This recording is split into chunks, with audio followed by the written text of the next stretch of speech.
Nagamit. Yes, clear naman yun. Tinanong ko, bakit ako? And then she said, matatalo kami ni Lenny kung hindi mo dalhon ang mga Bisaya. So, of course, ginamit nila ako para manalo sila. Obvious naman yun.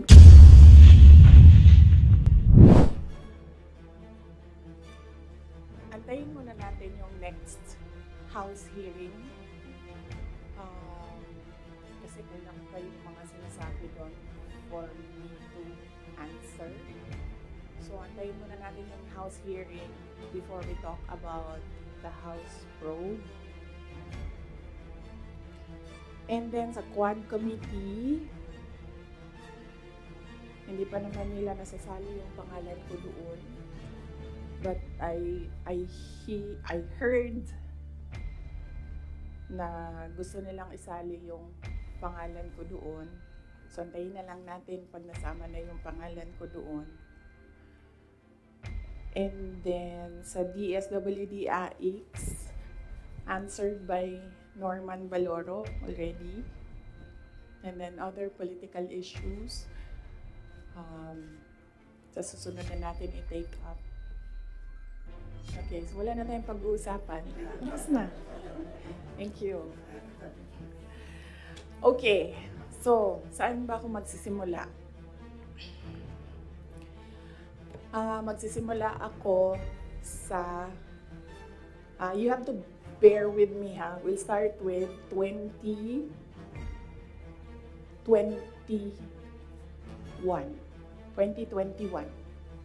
Doon tayo magsisimula sa 2021. So, doon muna tayo kay PRD, then mag-move tayo kay BBM, and then we'll move to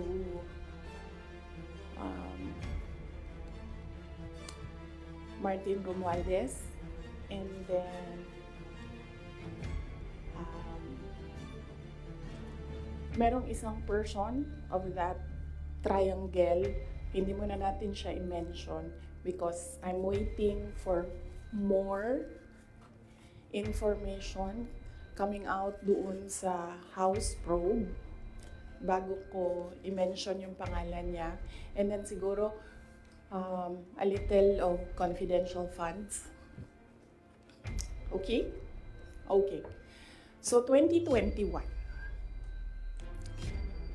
Kasi madami ang nagsasabi na we are on this road to perdition.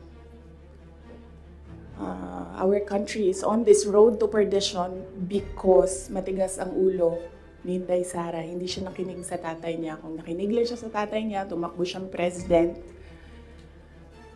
hindi mangyayari itong nangyayari sa bansa natin ngayon.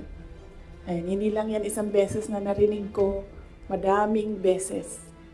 Even kapag pumupunta ako sa mga iba't ibang lugar, diretso ako sinasabihan ng mga tao, hindi ka kasi nakinig sa tatay mo. Or they would say, one time nasabihan ako, it's all your fault.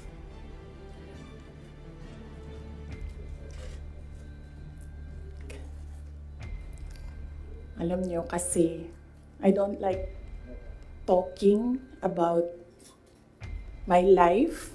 I don't like talking about my feelings. I only want to talk about my work. Kaya hindi ako nagsasalita. Pero ganito yung nangyari. PRD never ever asked me to run for president. Yan yung totoo. 7 times niya ako pinuntahan sa bahay ng nanay ko, sa bahay ng asawa ko. Hindi siya talaga nagsabi sa akin na tumakbo ka for president. In fact, sinabi niya sa akin, huwag kang tumakbo for president kasi nanggaling ako dyan, Mahirap siya na trabaho. Anak kita, naaawa ako sa iyo to go through what I had to go through.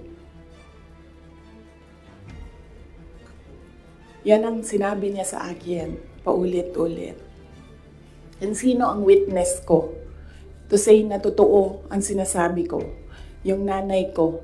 Because sa 7 discussions na yon, nandoon ang nanay ko parati. Nakaupo, nakikinig, hindi nagsasalita. There was only one time, one discussion na nagsalita yung nanay ko. Nilagay ko yung nanay ko doon para makinig siya sa aming dalawa ni PRD. So, on the hindsight, maybe ginamitan ako ng reverse psychology ni PRD, hindi ko alam. Siya lang ang nakakaalam kung bakit paulit-ulit niya sinabi sa akin, huwag ka tumakbo for president. Kung magkakaroon kayo ng pagkakataon na tanungin ninyo siya bakit. Another proof na hindi ako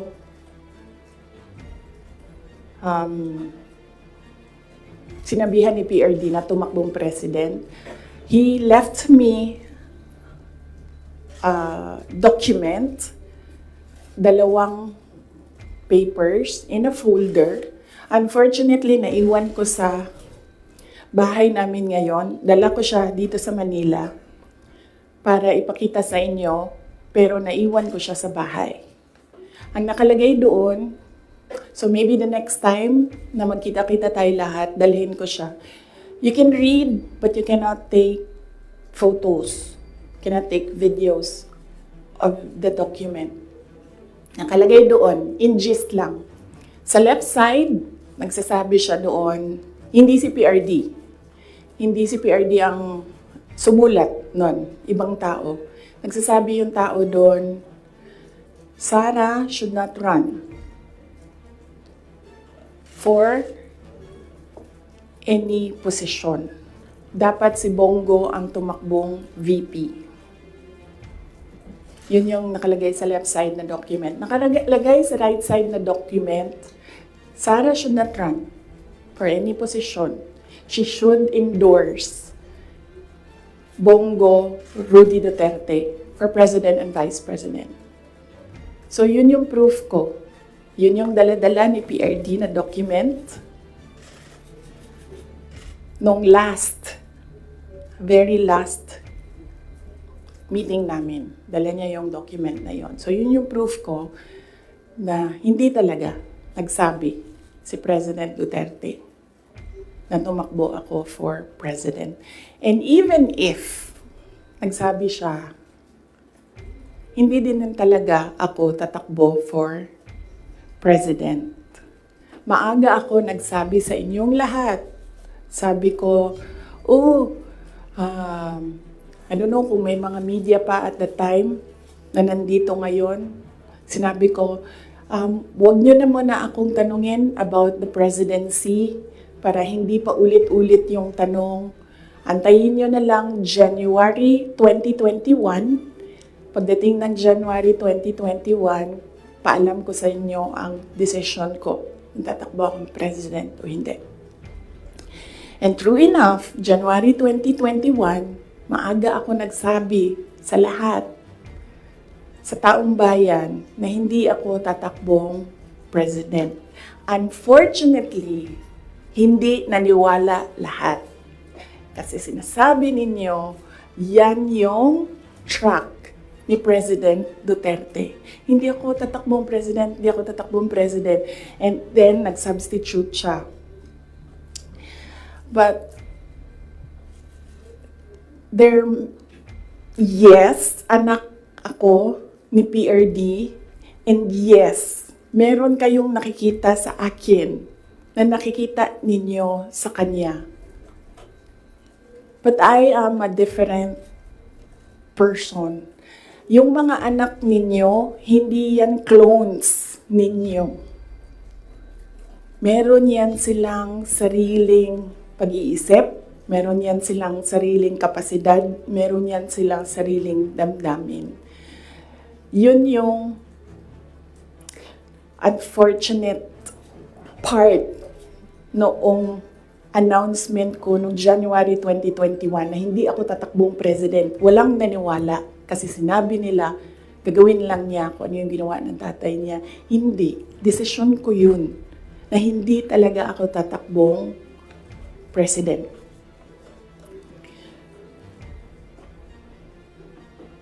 Because at that time, ang gusto ko at pangarap ng lahat siguro na mayors, maka 3 consecutive terms ka as mayor. Okay.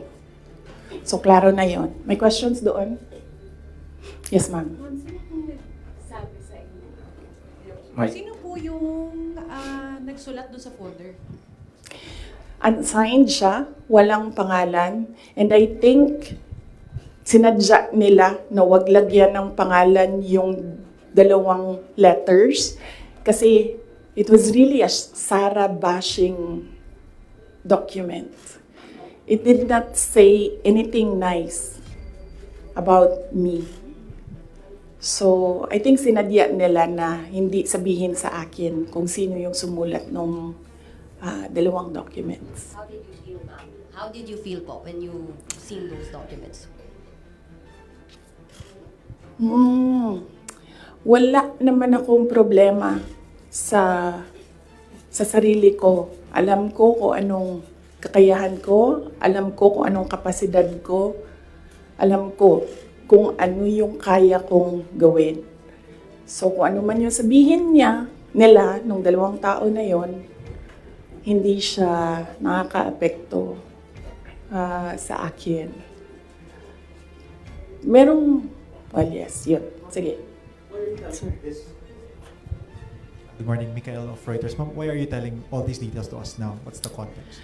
Ang context nito is the sit-down that I promised everyone.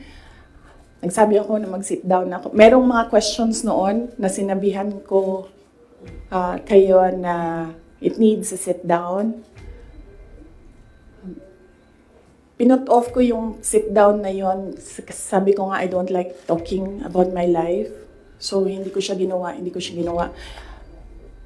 Related siya sa letter A, PBBM's deception claim versus VP SD. So, kailangan ko kasi sabihin sa inyo ang simula hanggang ang huli. So, chronological order ko siya para maintindihan niyo yung kwento. So, yun. Yung deception. Actually, nung narinig ko yung deception,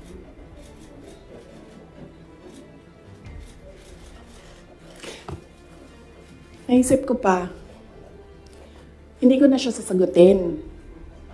Kasi, for the love of God, presidente ka na. Importante pa ba yung nararamdaman mo? Di ba kapag presidente ka, hindi na importante yung pagod mo, yung luha mo, yung fatigue mo, yung stress mo. Hindi na siya importante. Because when you are president, importante dyan yung nararamdaman ng taong bayan. Yung bansa. Yun yung naisip ko when I heard it na parang talagang may panahon ka mag-isip about deception ng isang babae dyan. Ang dami mong oras. Hindi ba dapat iniisip mo na yung mga taong gutom? Yung presyo ng gasolina? Yung darating na Christmas, kung sino yung maka-afford ng spaghetti, ng mango float, ng mga importante sa Noche Buena, ng mga bahay-bahay. Di ba yun yung So may panahon ka talaga na mag-isip na, oh, this girl. So, inisip ko, hindi ko nasasagutin. Sandali lang hindi ako nagko-cocaine. Pero sobrang lamig niya na yung sipon. Sir, mangingi ako tissue.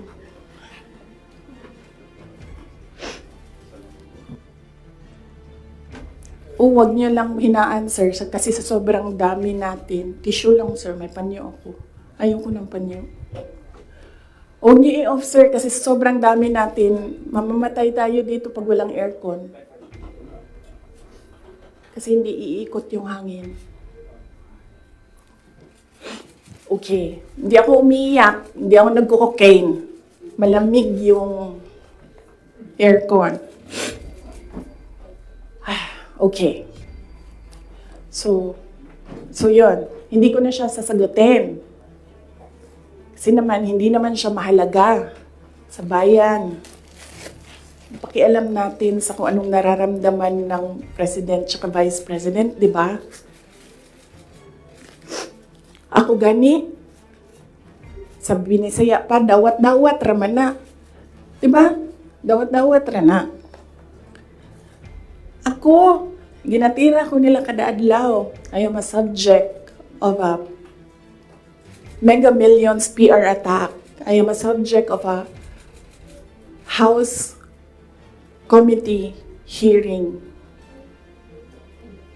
Pero hindi na importante yung nararamdaman ko dyan. Ang mahalaga, matuloy namin sa Office of the Vice President kung ano yung sinabi namin na gagawin namin.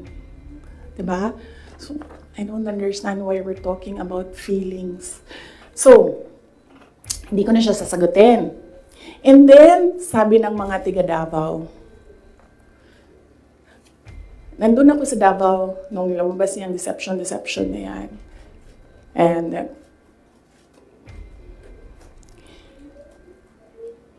iba-iba na yung reaction ng mga tiga Davao. And lahat, hindi maganda yung reaction. Yawa na, siya na'y nangilad, siya pa'y nang budol, siya pa'y bagagnaw, nga musulti, nga I was deceived. So I thought, well, I will not talk for myself, but I will talk for all the Filipinos na ang nararamdaman nila ay hindi nabalik ang justice ng boto nila.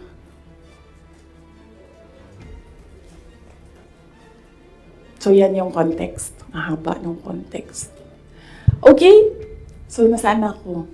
2021 January. 2021 October, filing. Kita ninyo ako nag-file ng mayor.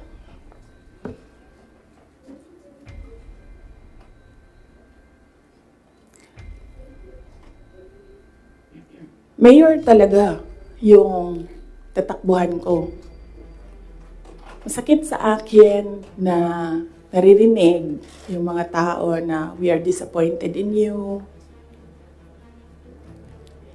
Kasi sa pagtakbo ba, dili man gud na siya kanaganing kung ingnan ka sa mga tao nga, daganday mo, dagan na lang ka. Muna-una po daw ka.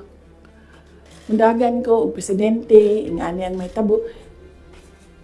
Nagkaroon ako ng SWOT analysis para lang takbo o hindi. Diba? Lahat ng pumapasok sa opisina ko when I was mayor, meron akong paper nakahati ng ganyan. Okay, ikaw, you give me a pro and a con. You give me a positive and a negative running for president. Ganyan yung ginawa ko. And unfortunately, mas madaming negative kaysa sa lumabas na positive. And honestly, sa totoo lang, sabihin ko sa inyo, ang number one doon na positive, ganito lang. Ganito kasimple. Pangarap ko, magkaroon ng effigy na sinusunog. Totoo yan. Because I feel na parang, wow. Sino ba sa inyo, sino ba sa atin ang ginagawa ng effigy? Diba? Sino ba sa atin ang meron talagang tao na hindi matutulog ng ilang araw para gagawa ng effigy tapos susunugin? Diba? So naisip ko, oh, when I become president, meron akong effigy. And susunugin nila and magpapapicture ako doon. Kasi hindi lahat ng tao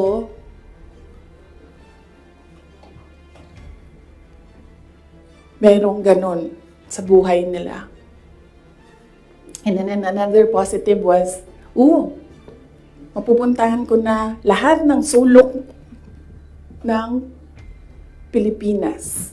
Makikilala ko na lahat ng mga tao, mga kababayan ko sa Pilipinas. Mapupuntahan ko lahat ng mga bansa na madaming Pilipino na nagtatrabaho doon, na tumutulong sa ekonomiya natin dito sa bansa. One of those positive things na nalista doon.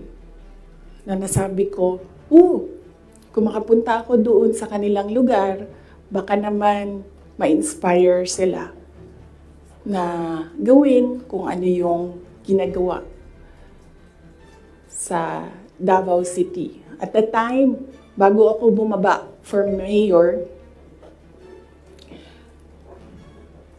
Davao City, nabayaran namin yung utang ng Davao City. 0 ang utang ng Davao City. Number 4 kami sa competitiveness across the country among all HUCs. Number 8 kami sa pinakamayaman na syudad. Insurgency-free kami. Ang dami naming awards. If I remember the number right, 117 awards ang 2016 namin until 2022. Ang mga recognition namin sa lahat ng ginawa namin sa Davao. Hindi na nila kami matalo sa most child-friendly city in the Philippines. Nag-Hall of Fame na kami sa Davao. So naisip ko, baka naman, kung mapuntahan ko yung ibang lugar, may isip nila na, pwede yan dito sa amin.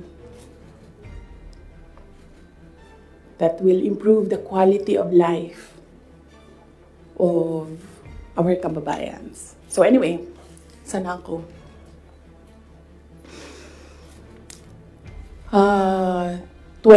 October, nag-file ako.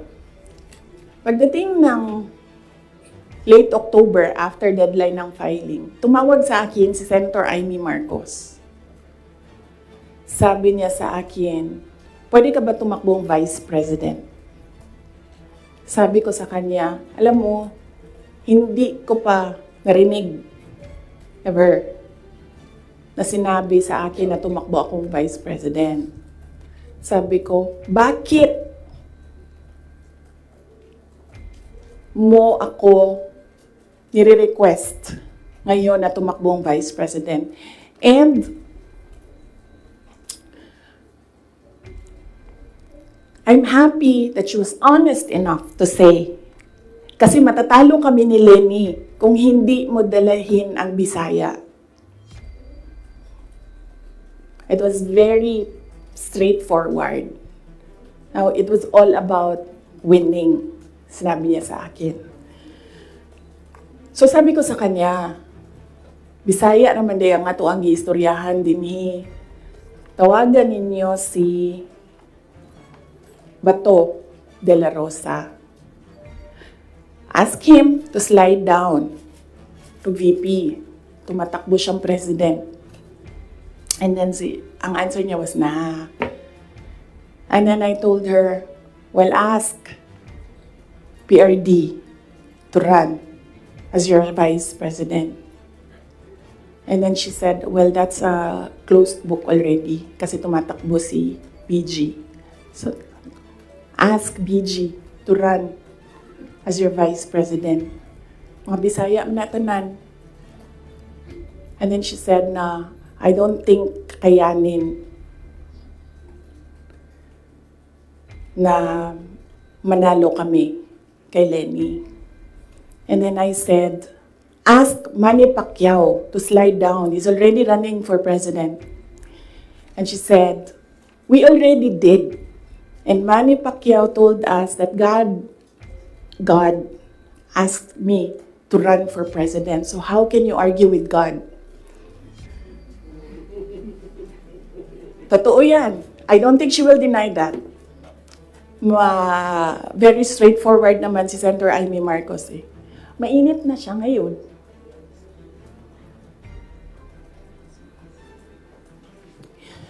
So, I said, sabi ko, it's never been talked about. I need to talk to my family. And I need to see kung mananalo ba ako for vice president. Because I've never seen my numbers as vice president. And then she said, okay, let's talk about it. And then, early November, nandun ako sa Cebu. Pumunta ako sa Cebu, nakita niyo yun, di ba? For an event. And, nandoon din sila. Hindi ko alam kung bakit sila. When I say sila, si BBM, tsaka si Senator Amy. And, nag-request sila ng pag-uusap din. So sabi ko, okay, mag-usap tayo. Nagkita kami sa bahay ni Martin Romualdez. Kasi gusto umeksena ni Martin Romualdez, gawa siya ng party-party ko noon na birthday. And then pag-upo ko doon sa, I think you see the pictures. Umupo ako sa couch, nasa tabi ko si BBM. Sinabihan ko siya, huwag ka maniwala sa kanila. Huwag ka maniwala sa mga taong nagsasabi sa iyo na tatakbo akong president. Hindi ako tatakbong president, sinabi ko na yan. So sabi niya, yes, I know. Sinabi mo na rin yan noong pumunta kami during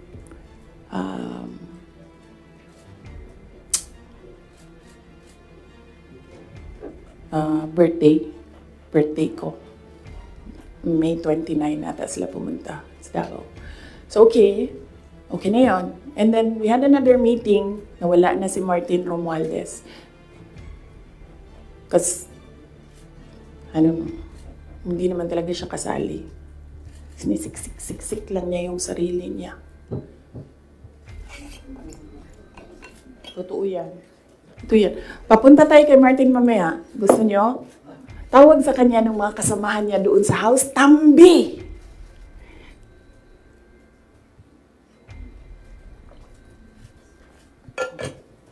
Anyway, nagkaroon kami ng ibang meeting. Sa Cebu pa rin. Face to face. Ako, si BBM, Senator Amy, and one other person. He's a private citizen. Hindi ako nagpaalam sa kanya na sasabihin ko na nandoon siya. So may isang tao pa doon who can say that this really happened. So sabi ko, again, I've not seen my numbers. Kung mananalo ako. Sabi ko, okay lang sa akin tumakbong vice president. Sabi ko, number one, siguro man ma-reduce konti ang disappointment ng mga tao sa hindi ko pagtakbong president. I think maiintindihan na nila. And ito na lang yung i-offer ko sa kanila mag-vice president ako. Number two, madaming big ticket projects. Si PRD. Sa build. At that time, na gusto ko sana makita na magawa. para sa bayan. Kasi hindi natapos. Kasi kulang nga talaga ang 6 years. So sa ngayon, magte-third year na tayo, wala pa tayong nakikita na big ticket projects, di ba? For 2028, huwag na kayong mag-expect na meron kayong makita. Kasi it takes more than 6 years to prepare for a big ticket project. So sabi ko, and sinabi ko sa sarili ko, bata pa naman ako, hindi naman ako nagmamadali, wala naman akong papupuntahan. And naisip ko, I cannot do anything more for Davao City. Number 4 na kami. Naisip ko, I don't think kaya ko siya i-elevate to number 3, number 2, number 1. Hanggang dun lang yung kaya ko gawin. So, ibibigay ko sa iba, maybe they have more ideas, more innovation para mapagawa nilang number 3 ang Davao sa buong Pilipinas. So, I said, okay, I need to see my numbers. Sabi nila, okay, we can do a quick and dirty survey. Sabi ko, oh, sige. Sabi ko, gawin nyo. And then you come back to me kung ano ang nangyayari. So, nagpagawa sila, and then tinawag nila ako. Sabi nung nag-survey, ito yung survey, okay naman, sabi nung nag-survey, wag lang kayong maghiwalay, mananalo kayong dalawa. Ito yun. Hindi pwede mag-picture. Pero pwede ko ipakita sa inyo mamaya. Kinoveran lang namin yung mga private citizens dito sa photo na ito. Ito, pinresent yung survey. May cover lang yung mga tao na private citizens. Ang nandito, Senator Amy, Governor Claude Bautista, Congressman Claude Bautista, former Mayor Luigi Quisumbing, Attorney Vic Rodriguez, Inday Sara, the infamous Vice President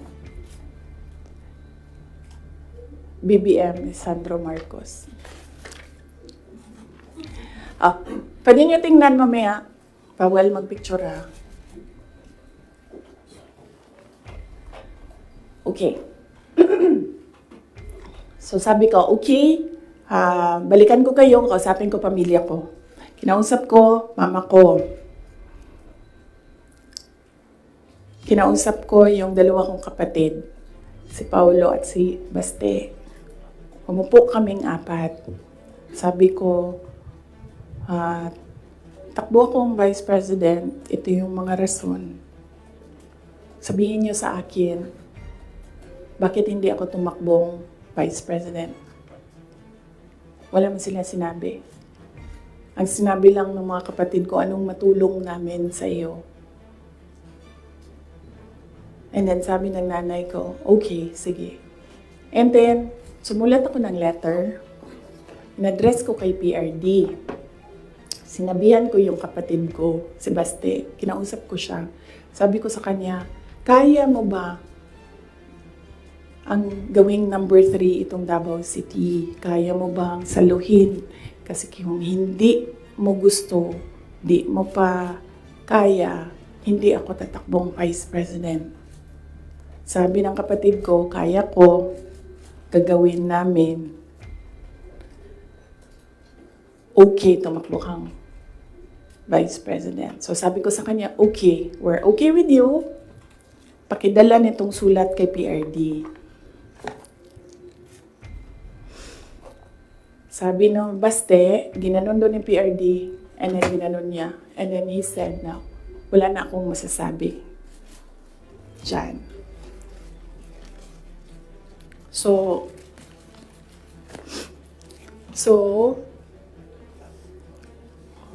okay lang, sir, kasi kung babaan ninyo, masyado tayong madami dito, iinit siya. So,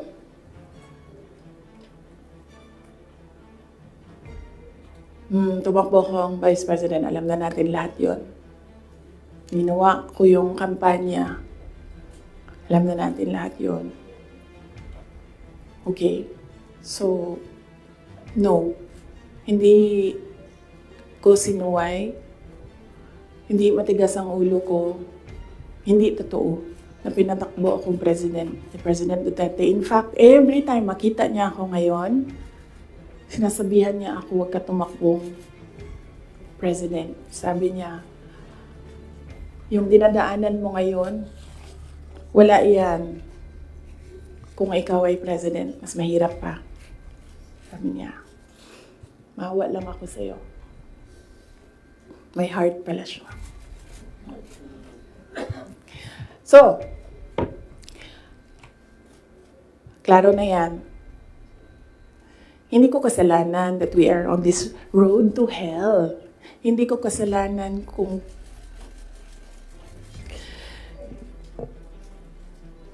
hindi marunong. Kasi kung alam mo naman na may kakulangan ka, bibilisan mo yung gagawin mo para mag-catch up. Hindi ka naman uupo lang doon na parang, may kakulangan talaga ako, ganun talaga. Hindi ganyan. So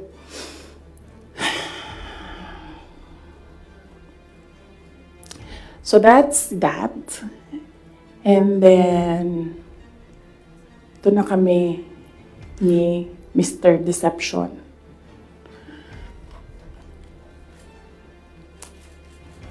Sabi ko sa kanya, 2 lang.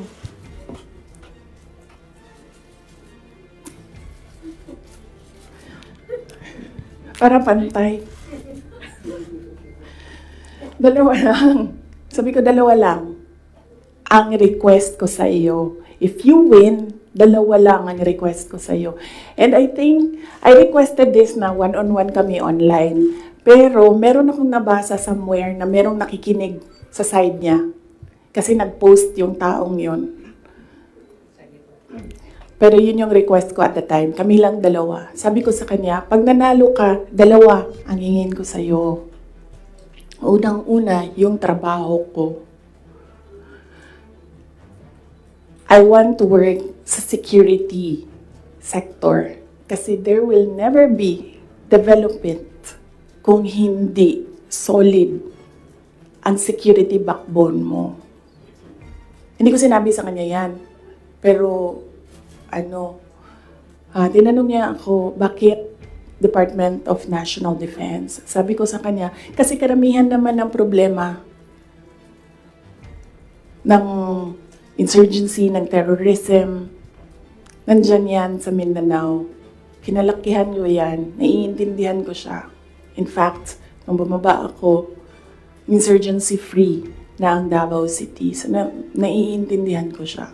Yan yung gusto ko na trabaho. He said, readily, he said yes.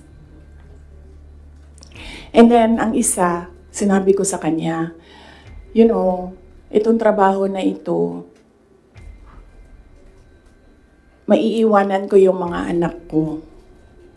Naiintindihan ko yan. Handa ako dyan. Pero humihingi lang ako ng tulong sa iyo na suportahan mo yung air travel ko. Kasi maiiwan yung mga anak ko and gusto ko lang na pag kailangan nila ako, makakauwi ako sa kanila. Kasi itong mga bata na ito, lumaki sila sa akin. Since birth hanggang nag-decide sila na hindi na sila tatabi sa akin sa tulog. Nasa akin sila gabi-gabi. Except pag wala ako sa bahay dahil sa trabaho. So, pag sa bata kasi, hindi naman niya maintindihan na, anak, I have to consecrate myself into the service of the nation. Hindi mo naman pwede sabihin sa bata, yun din, maiintindihan yun. So sinabi ko sa kanya, supportahan mo lang yung air travel ko because I need to go home to my children.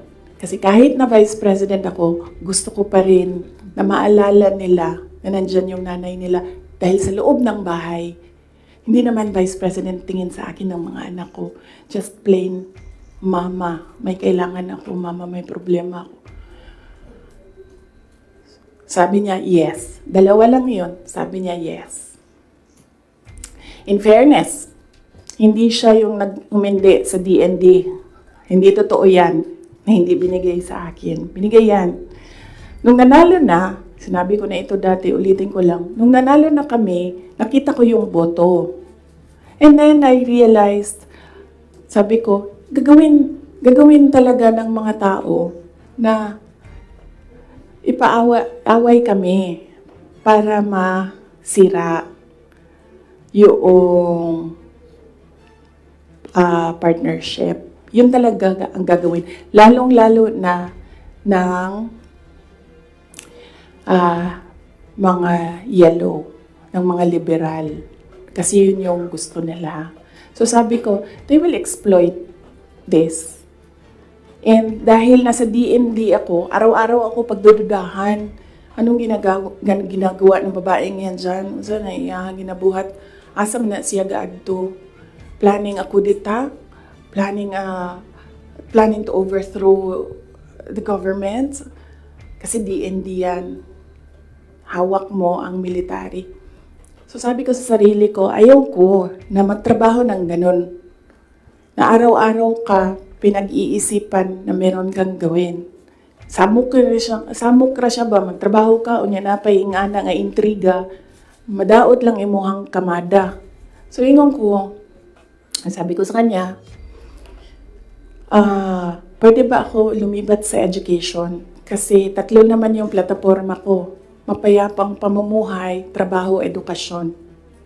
So sabi ko,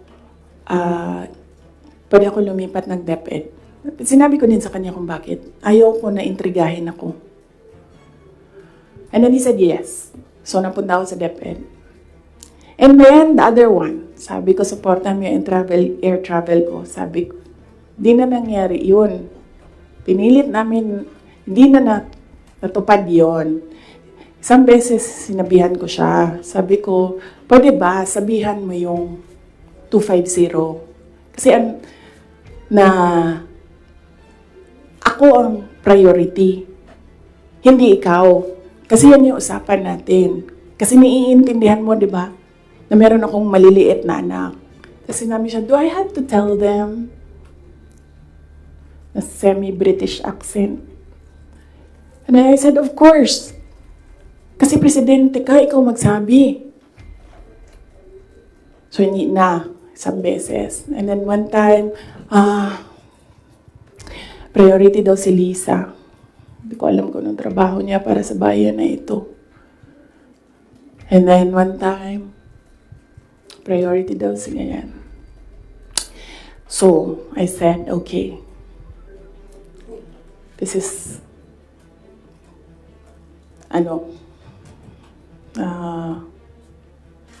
some form of insincerity. Okay, wala naman problema yan. Maliit na bagay lang yan kasi akin. Problema ko lang naman yan. Di man yan problema ng bayan. Problema ba ng bayan? Paano ako babiyahe? Di naman. So, maliit na bagay. Ako na gagawa ng paraan para ako maging nanay. Hindi na ninyo problema yan. Maliit na bagay lang yan. Okay. So, that was that. That was personal sa aming dalawa. And then, dito na tayo sa DepEd. Alam niyo na yon, diba? Sinabi ko na sa inyo. Ang budget ng DepEd. Question? Yes, ma'am. You said for around 11:14 a.m. Hindi ko kasalanan na we're in this road to hell. Hindi ko kasalanan na hindi marunong. You did not finish your sentence, ma'am. Can you elaborate po? Hindi marunong maging presidente ang nakaupo. Kasalanan ko ba yun? Hindi. Ba't sinasabi ng mga tao, kasalanan mo kasi hindi ka tumakbo, ikaw sana yung presidente, hindi siya. But then I said, maaga ako nagsabi na hindi ako tatakbo for president. May madaming mga negative doon sa listahan. Okay. So, yes, sir. Yes. Sir, tapos ka na. Balikan kita. Ikaw muna, sir. Hanggang anong oras ito, JC? It's up to you, ma'am. Up to you.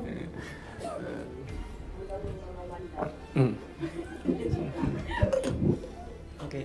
Madam VP, with all this revelation that, ayun nga, meron kayong mga request kay President Bongbong Marcos in case he wins, which is he won. And of course, yung conversation nyo with Senator Amy Marcos. Ngayon ba, do you regret teaming up with President Ferdinand Marcos during the 2022 elections? Alam mo, inisip ko yan. Naisip ko na yan. And then naisip ko kasi, ganito. Sila yung tumatakbo, diba? Tumakbo si BBM, tumakbo si Lenny. So, either lang naman sa kanila yung mananalo noon. Tapos mayor ako ngayon. Imagine natin, parallel world na either sa kanila ang president and then ako ang mayor. So I'm sure, lahat ng mga nakapalibot sa kanila, magtitingin pa rin sila sa akin doon sa Davao City.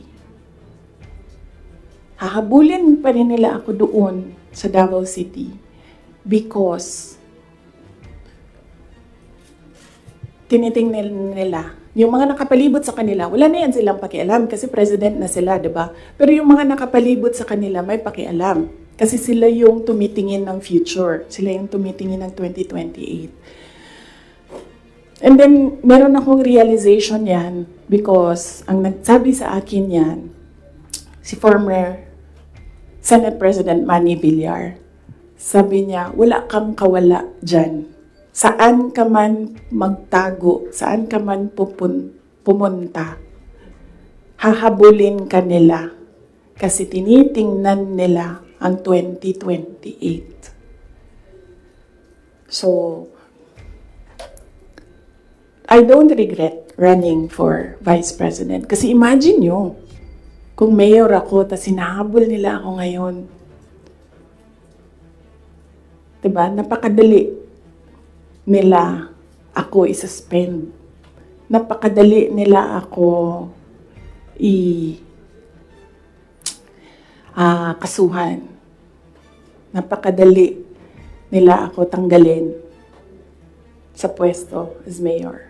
Ngayon, hindi nila ako matanggal.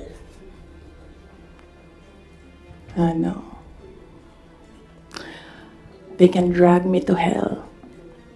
Pagdating nila dun, ako pa rin yung presidente ng impyerno.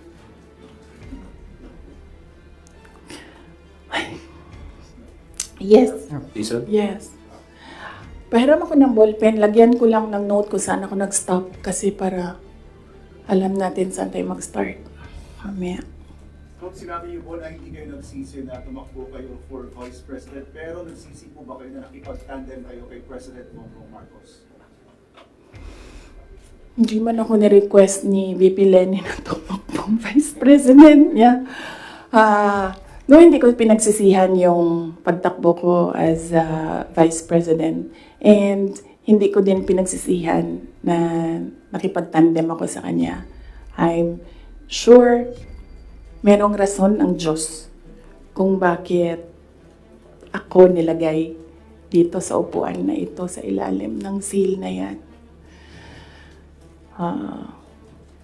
Para rin siguro sa kanya, para kay BBM, or para sa bayan, hindi ko alam kung anong rason ng Diyos. Sometimes, or all the time, hindi natin nakikita ang rason ng Diyos. Nakukonect na lang natin siya kapag meron ng ibang nangyari sa buhay natin. Siguro, yun yung rason. Para, ganito, gawin ko, bullshitin ko sila ng bullshitin. Bullshit kayong lahat. Drag me to hell. Sorry Mark. ha. Sila muna ha kasi hindi pa sila nakatanong. Ma'am, Mark Macalalan. good morning, Super. VP. Since wala po kayong intention to run for Vice President from the very beginning, can we say na napilitan ba talaga kayo, and without yung call ni Senator Amy, masasabi nyo ba na nagamit lang kayo para lang manalo si President Bongbong Marcos sa pagkapangulo? Napilitan, hindi. Very rational yung decision making ko sa pagtakbo as Vice President. Sinabi ko kanina. Ganon din ginawa ko. Nilista ko yung positive, nilista ko yung negative. Nandun yung positive, sinabihan ko yung pamilya ko, tell me the negatives. So, ano yung isang tanong? Nagamit. Yes. Clear naman yun. Tinanong ko, bakit ako? And then she said, matatalo kami ni Lenny kung di mo dalhon ang mga Bisaya. Kaya nagbigay ako ng options. Bisaya tanan. Dolorosa, Bongo, Manny Pacquiao. And then she said na hindi kakayanin. Except for Manny Pacquiao, hindi naman siya nagsabi na hindi kakayanin. Ang sinabi lang niya, nag-refuse si Senator Manny Pacquiao. So, of course, ginamit nila ako para manalo sila. Obvious naman yun. Gusto niyo makita yung survey? Hindi ko siya dala. Pero next time dalhin ko, and then pwede kayo tumingin pero hindi kayo pwede magpicture.